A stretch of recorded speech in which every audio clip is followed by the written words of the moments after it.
Hi, I'm Ty with WTI, and these are my icing scrapers and smoothers.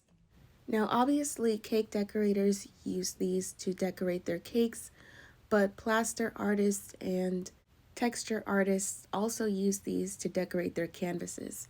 So that's what I'm doing today. I love how my artwork came out using these. I mainly use the largest flat edge one. I love that it covered so much of the area. It allowed me to flatten out any bubbles and spread evenly. I'm pretty rough with tools like this, but I found that these scrapers are really strong and really held its structure up pretty well. The great thing about these is that you don't have to just use the flat edge ones. They come with several different designs. And once I was done, it was easy to clean. And that's my point of view.